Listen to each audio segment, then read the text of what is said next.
What is the process that the cell goes through in its life in order to grow and repair our body?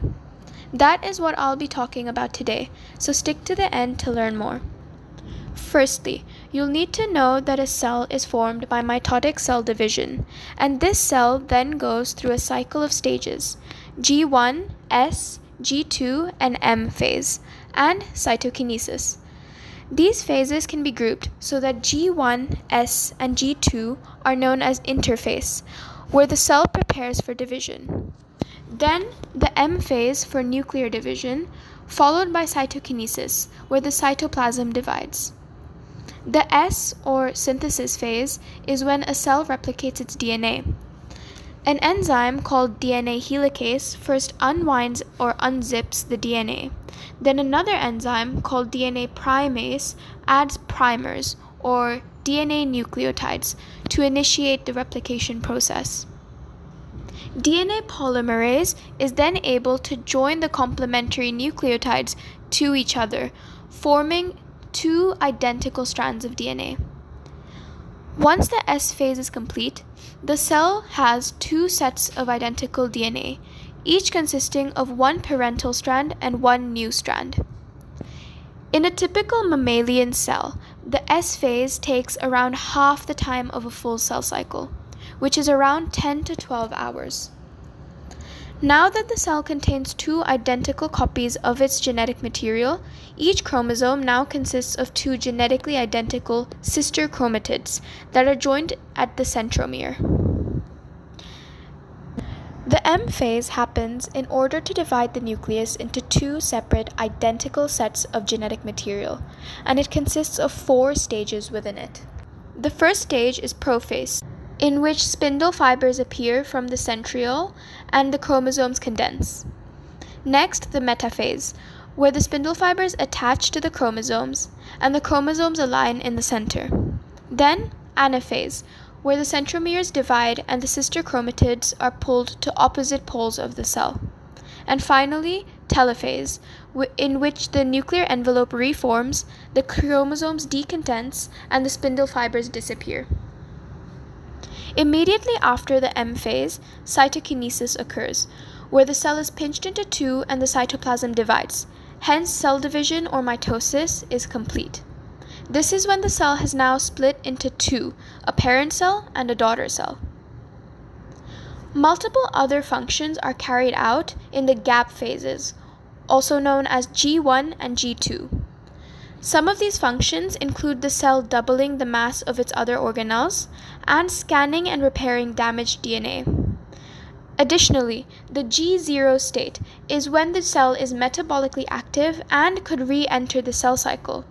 However, it does not divide, and this can be due to multiple factors such as lack of nutrients, external signals, or being fully differentiated and not needing to divide again. Some cells, such as neurons, spend their time in the G0 phase and do not replicate. However, other cells, like skin cells, go through the cycle many times and divide rapidly.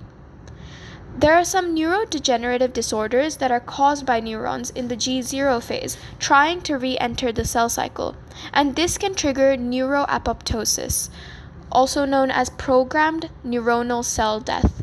And this leads to the death of some neurons and hence memory loss. This shows the importance of the cell being able to regulate the transition between different phases.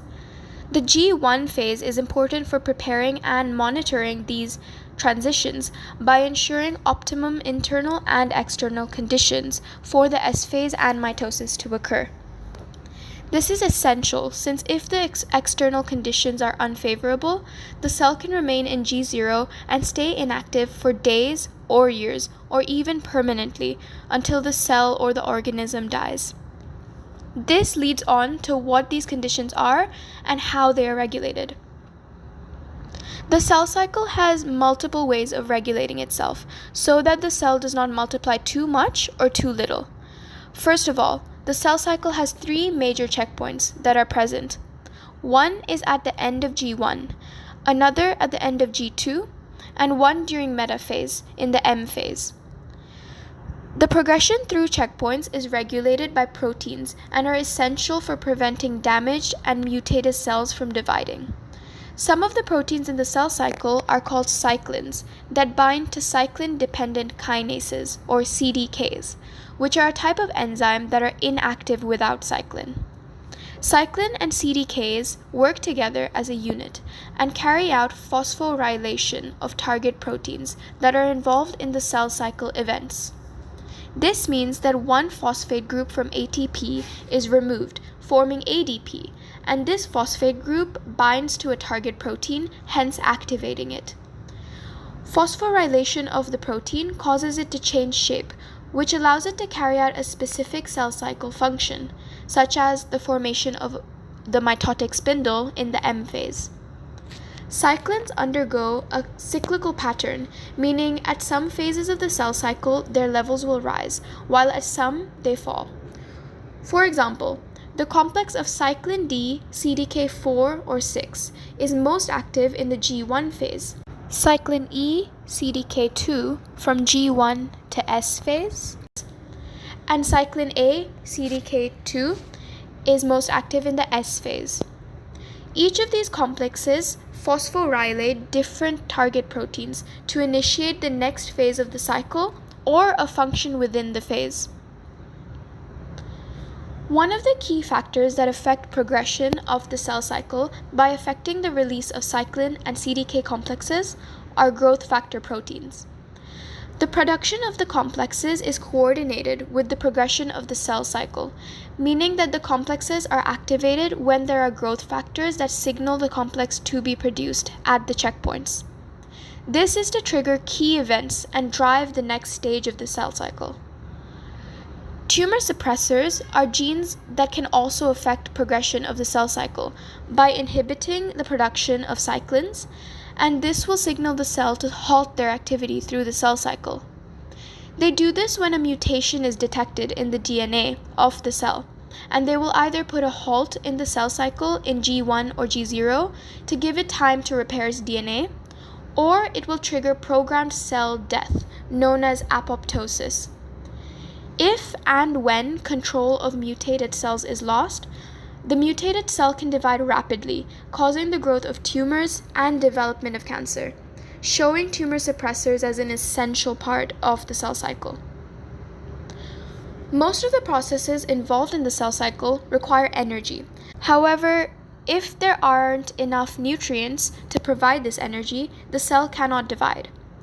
Additionally, nutrients are also needed for building the proteins that regulate the cell cycle, including cyclins, CDKs, and target proteins. Overall, these three factors must be considered and regulated by the cell during the gap phases before the cell is ready to divide. This intricate system of the cells dividing with the help of many proteins is how organisms can grow from a single fertilized egg to an embryo and into a multicellular being. Not only this, the cell cycle initiates repair in tissues that are damaged or worn out, allowing us to heal from cuts and broken bones. The cell's ability to detect genetic abnormalities saves us from the risk of malignant tumors without us even knowing. And in single-celled organisms, the cell cycle is a method of asexual reproduction to create genetically identical offspring. Thanks for staying until the end, and I hope you learned a little something about what processes each of our cells carry out over a full cell cycle of 24 hours.